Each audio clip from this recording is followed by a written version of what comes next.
Hi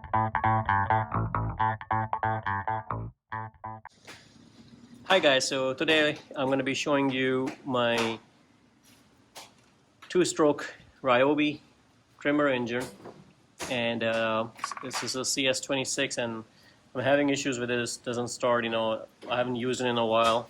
So what I ended up doing was buying a kit online for the carburetor, and we're going to be replacing this part because over time, I mean, if you leave the gas in there, I mean, it kind of jams in and mess up with the carburetor. So we're going to be taking it apart, and I'll be showing you how to replace that and fix that issue. So we're going to start with removing these two screws. Normally there's a filter cover on top. I don't have that right now, but I'm going to go ahead and remove this with the T20.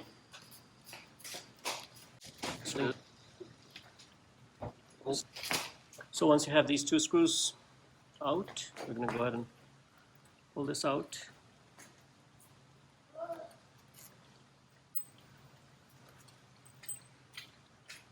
Keep this. You're going to need to reuse this part. This is where the filter, but anyways, this whole thing comes out like this, and there's this wire that kind of goes into this hole, and you just have to keep track of it because this is where the new one is going to go, just like this. I'm just going to keep this on the side, and this is what pulls and opens the carburetor for giving it gas, and this is where the gasket was, the old gasket. But since we're replacing the whole thing, I'm not going to tear this apart. Just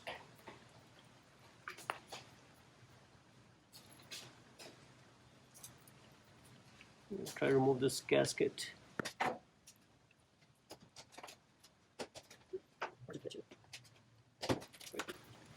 Well, here comes the gasket out.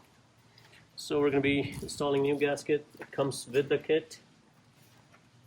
So this is not needed. Now one thing I need to do is clean this up pretty good. Now this is hard and brittle, so I'm going to go ahead and take this out, and I'll be reusing a new one. This is bad, and this tube it does not look too bad, but we're going to be using it. So this was at the bottom of this one. So I think since I have everything new, I'm going to go ahead and replace this whole thing, the new line and everything. So with this, I'm going to go ahead and remove this. Now the filter is inside, so you're going to have to use a needle nose and grab that. So I think this is the fuel filter. Fuel goes in from here. I'm going to go ahead and pull this out. Okay, I got some brake cleaner. This is nice.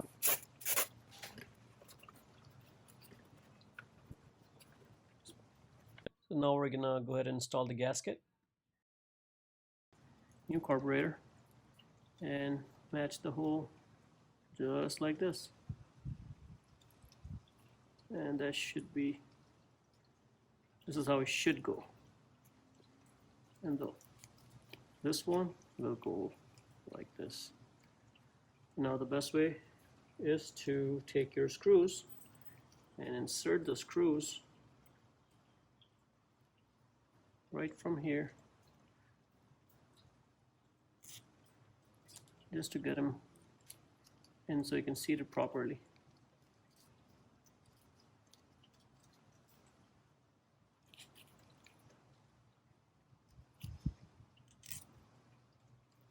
There you go. Of course, we can take it out later on once this is seated properly.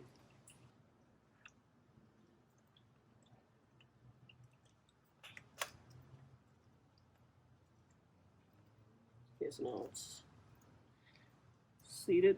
Okay, so we'll install this. This is the fuel filter. Feed it through first. And I'll insert this in here.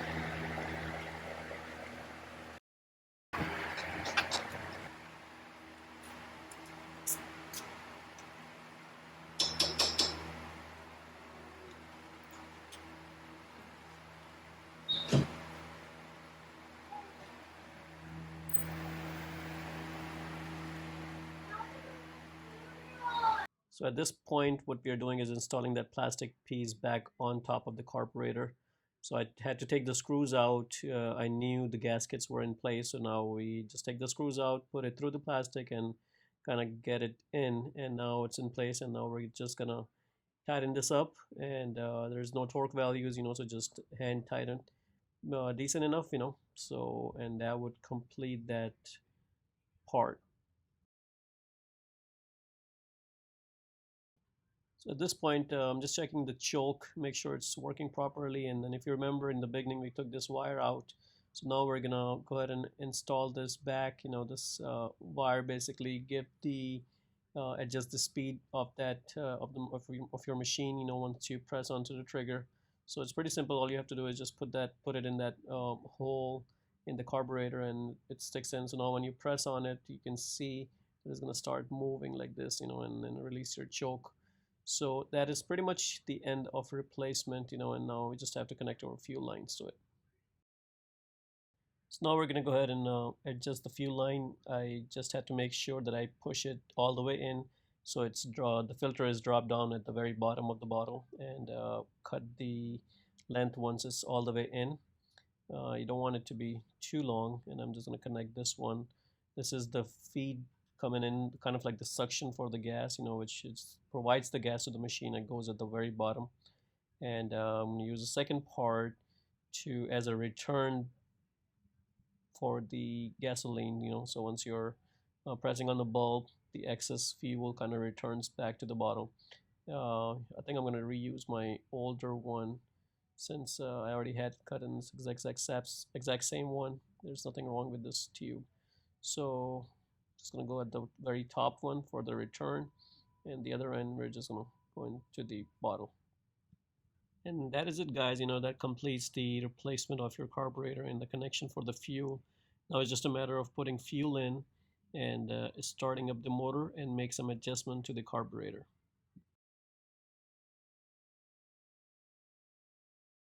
Okay, so now I'm going to put the choke on and prime it. Just push the bulb. It depends on the manufacturer that you have. You may have to press it 3 times or 5 times. So just read the manufacturer recommendation. In my case, I'm just going to push it a few times and then make sure it's nice and prime. You should be able to see the fuel going in from the lines and into the thing, and now we're going to pull it and see if it starts.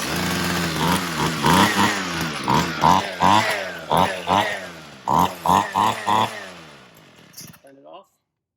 So guys, once you are done replacing your carburetor, you want to make sure you make adjustment, on your carburetor. So these are the knobs on the side of the carburetor that you can adjust. And so guys, I'm going to make another video and show you guys how the adjustment is made. But that is it pretty much for this replacement. This is how you fix your machine and have it working. And watch my other video if you want to see how to adjust the carburetor. And guys, if you like the video, please subscribe to my channel and like the video. Thank you.